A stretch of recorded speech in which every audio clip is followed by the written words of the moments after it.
Il y a à peu près un an, je crois que c'est à peu près un an, nous étions en voyage, mon épouse et moi, et j'ai rencontré un homme et une femme qui m'ont beaucoup impressionné en Suisse. Il y a là-bas ce qu'on appelle la piste ou les pistes Vita. Et puis, je suis très, très heureux que je n'ai pas lancé un défi à ce monsieur-là, qui est notre invité aujourd'hui, et sa chère épouse qui est là, puisque je pense que j'aurais perdu le défi. Il est très, très en forme. Je l'ai vu dans cette piste Vita. C'est composé de toutes sortes de choses. On peut faire de l'exercice. Et puis, c'est là que je vous ai rencontré, monsieur Dam. Vous habitez tout près de cette piste Vita, en Suisse. Ah oui, tout près. C'est dans la forêt, derrière notre chalet. Oui. Dites-nous où vous habitez justement en Suisse, dans quelle région. C'est tellement beau. Et votre maison, c'est un chalet suisse construit de vos propres mains. Eh bien, c'est exactement entre Lausanne et Genève, sur le littoral du lac Léman, à mi-distance. Et nous habitons à la limite des forêts qui débutent dans le Jura. Alors nous sommes à la limite de la plaine et de la montagne. Et Madame Berdo, vous nous avez tellement bien reçus cette journée-là. Vous ne vous en souvenez pas? Je me rappelle de vous avoir vu, mais pas de vous avoir tellement bien reçu. Bien, ah oui, c'était formidable. Et puis, une cuisine impeccable. On a mangé à l'extérieur. C'était une journée très chaude. Il y avait une vague de chaleur sur toute l'Europe à ce moment-là. On a mangé à l'extérieur. C'était formidable. Et puis, est-ce que vous sortez quelquefois avec M. Berdo pour courir, comme je l'ai vu courir, sur ces pistes-là? De temps en temps. Oui. C'est merveilleux, c'est formidable. Vous êtes en forme tous les deux. Mais surtout avec les enfants, disons. Les enfants de jeunes couples que je prends de temps en temps pour les aider. Oui. Vous vous souvenez comment j'ai saisi un des barreaux, puis j'ai pris une de ses chutes. Puis, je ne sais pas qu'est-ce qui m'a motivé par après. J'avais une blessure dans la main, j'ai continué quand même. Vous étiez mon inspiration, M. Berdo. Eh bien, j'aimerais vous demander, dites-nous maintenant ce qui vous amène au Québec. Ça fait déjà une ou deux fois, je crois, que je vous ai vu ici. C'est la troisième fois qu'on vient dans cette province. Ce qui nous amène ici, c'est que notre fille vit ici avec sa famille. Son mari est responsable de la Ligue pour la lecture de la Bible, dont le siège est à Ville-le-Moine. Et il s'occupe de distribuer de la littérature à tous ceux qui en font la demande. Et il est aussi un organe de lien entre les églises, ici au Québec. Je suis très, très heureux que vous mentionniez ça. Vous faites partie vous-même de la Ligue. On est actif dans la Ligue en Suisse romande, oui. On est participant de cette action dans plusieurs domaines. Donc, c'est ce qui vous a amené. Est-ce que vous pouvez nous dire un peu ce que vous avez vu au Québec, vos impressions là, dans ce dernier voyage? Vous ne vous attendiez pas à cette question-là? Bien, ce qu'on a vu, c'est la pluie verglaçante, des routes très difficiles pour nous, difficiles pour marcher à pied. Alors, on sort de la maison chaude pour entrer dans une voiture et pour entrer ensuite dans une autre maison ou dans un bureau. Mais ce qui me manque, moi, dans cette situation-là, vraiment, c'est de pouvoir marcher, c'est de pouvoir être dans la nature. Oui. Ce que je n'ai pas pu faire cette fois. Il y a quelqu'un qui a dit que ce qui est merveilleux de nos hivers québécois, c'est la chaleur de nos maisons. C'est ça. Alors, on se retrouve entre familles, entre amis. On entend dire chez nous, « Mon pays, c'est l'hiver ». Ah oui? C'est la phrase d'une chanson. Oui, oui, on connaît bien Gilles Vigneault. Alors, on l'a réalisé, c'est vrai. Ah oui.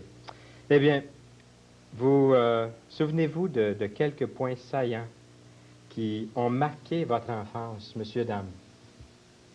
Oui. Au sujet de la question que vous venez de nous poser, j'aimerais quand même dire que ce sont nos petits-enfants, ils sont 3 adolescents, qui nous ont pressés pour qu'on vienne passer les fêtes de Noël avec eux. Vous avez bien fait de les écouter. Et alors, on s'est laissé faire, puisque les grands-parents sont toujours faibles à l'égard des enfants. Et vraiment, l'expérience a été magnifique, parce qu'on a pu ainsi venir fêter la naissance du Sauveur, la naissance de celui dont toute la Bible parle. Et il faut dire aussi que nous avons rencontré dans cette province des hommes et des femmes que nous n'avions jamais vus, et avec qui nous nous sommes tout de suite sentis en famille. Nous avions le même Seigneur et nous nous comprenions tout de suite. Et ça nous a fait beaucoup de bien. C'est merveilleux que vous puissiez voyager tous les deux ensemble. Mais oui. Partager toutes ces bénédictions, ce que vous voyez au cours de route. Et puis, est-ce qu'on parle un peu maintenant de votre enfance? Ça date de quelques années. Oui. Hein? Ça va très loin en arrière, là, je pense. Ça va déjà chercher assez loin. Pour situer à peu près, notre enfance s'est déroulée pendant la Première Guerre mondiale, 1914-1918.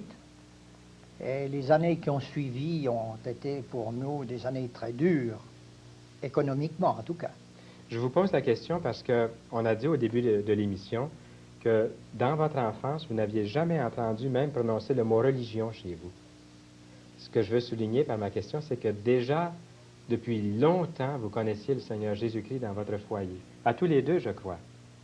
Bien, comme mon épouse, je suis né dans une famille chrétienne, une famille de cultivateurs dans une région de montagne, et nous n'avions aucune machine agricole ni bête de trait, c'est-à-dire que la vie était dure, et malgré leur fatigue, j'ai toujours vu mes parents prendre un instant dans la journée pour lire la Bible et prier, et cela en réunissant toute la famille.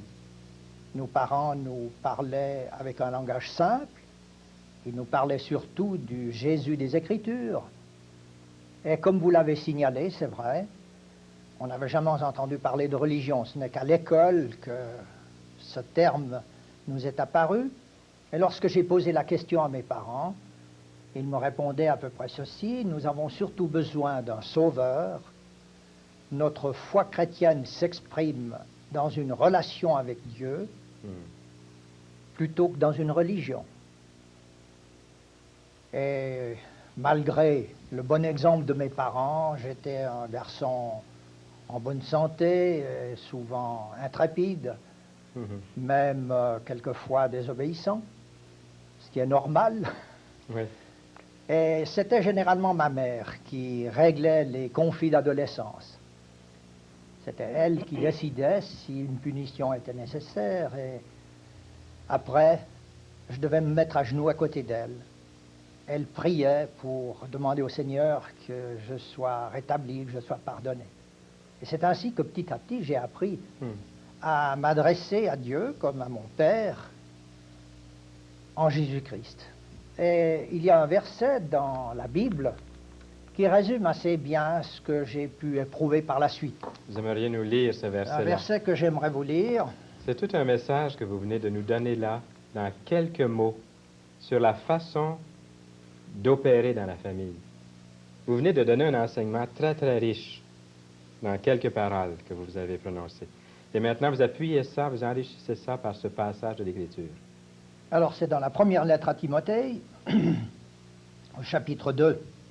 Je recommande donc, avant tout, que l'on fasse des demandes, des prières, des supplications, des actions de grâce pour tous les hommes, pour les rois et tous ceux qui détiennent l'autorité, afin que nous menions une vie calme et paisible en toute piété et dignité. Voilà ce qui est beau et agréable aux yeux de Dieu notre Sauveur, qui veut que tous les hommes soient sauvés et parviennent à la connaissance de la vérité.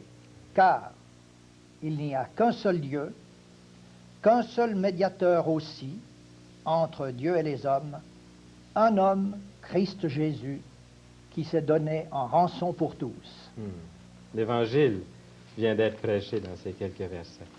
Est-ce qu'il y a un passage en particulier que vous aimeriez souligner ou faire ressortir de ces 7 versets que vous nous avez lus?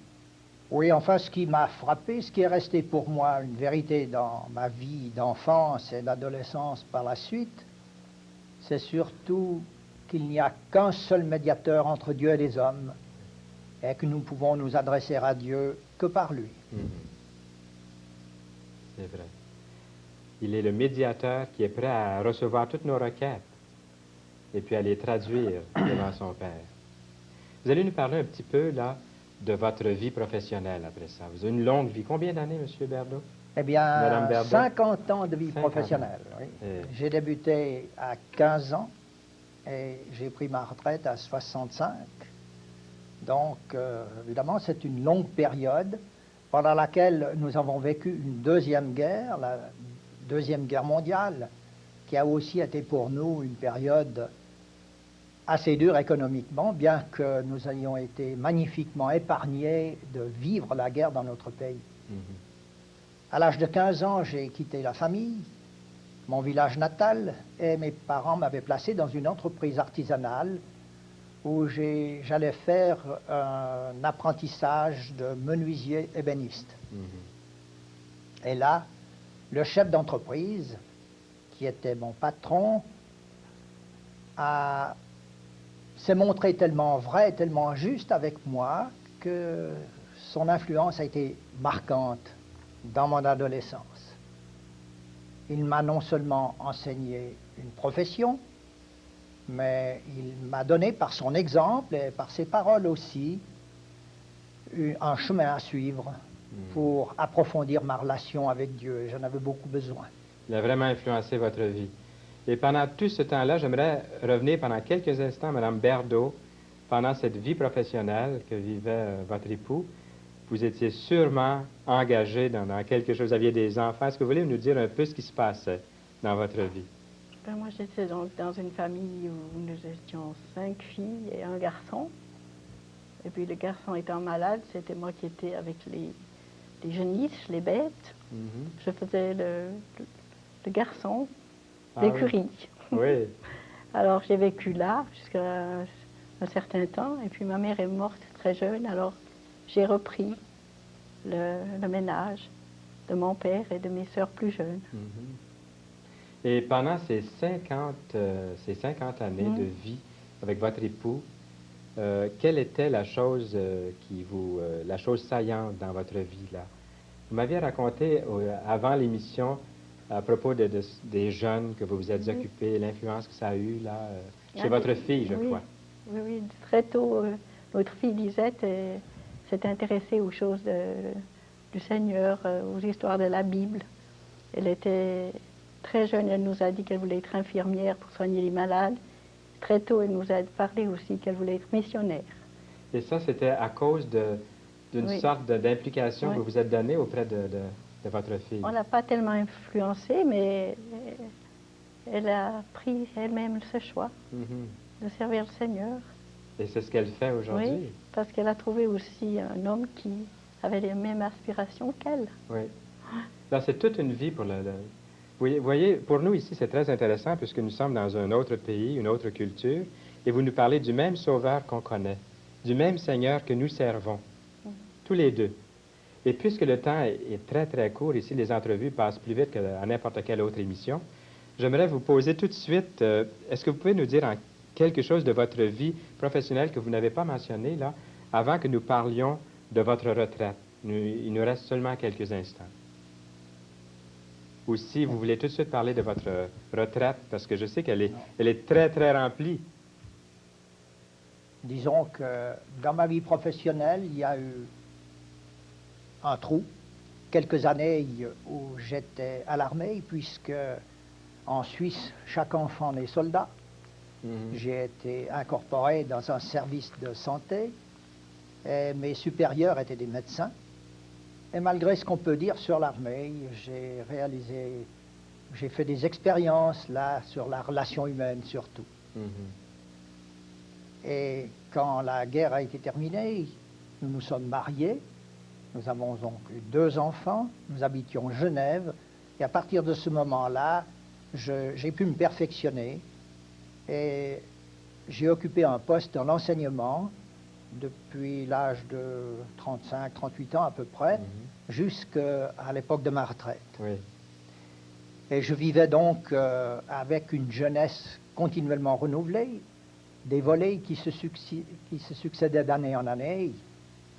Et je peux dire que je garde un très bon souvenir de ce moment-là, parce que malgré les difficultés qu'on connaît dans l'enseignement avec la jeunesse, il y avait dans chaque volet quelques éléments qui étaient vraiment remarquables et qui faisaient un équilibre merveilleux dans la classe entière, dans l'ambiance de la classe. On va passer tout de suite à la retraite puisqu'il nous reste encore quelques instants de cette entrevue qu'on ne veut pas gaspiller du tout. Et on a tellement rempli ces quelques minutes à notre disposition, on n'a perdu aucune seconde. Depuis votre retraite, ça fait 5 ans? 5 ans, oui. 5 ans. Et qu'est-ce que vous avez à nous partager depuis ce temps, depuis 5 ans? Eh bien, depuis notre retraite, nous habitons donc à la campagne, nous avons quitté Genève et nous sommes rattachés à une église évangélique de la ville, une petite ville plus proche de chez nous. Et là, je suis engagé dans mon église, j'ai accepté des responsabilités. Et à côté de ça, je suis engagé aussi dans le travail de la Ligue, soit pour des camps qui sont pour le 3e âge, des camps de sport, où nous allons dans une station de montagne en février et en septembre. Et là, je suis responsable des activités de sport pendant la journée. Alors, vous avez une vie qui est vraiment remplie. En 2 mots, là, 2 petits mots, il faut faire très vite. L'ouverture des églises, là, 2 mots là-dessus, dans votre expérience, dans votre région. Oui, alors dans notre région, dans la ville où nous avons notre église, il y a environ 7 communautés évangéliques. Et nous avons une alliance depuis une quinzaine d'années à peu près, régie par un comité qui se réunit une fois par semaine et qui décide des actions à entreprendre. Et de ce fait-là, nous pouvons faire des colloques ou des conférences évangéliques. Eh bien, hélas, vous allez nous revenir à l'émission Prochain voyage au Québec. Monsieur et Madame Berdo, merci beaucoup.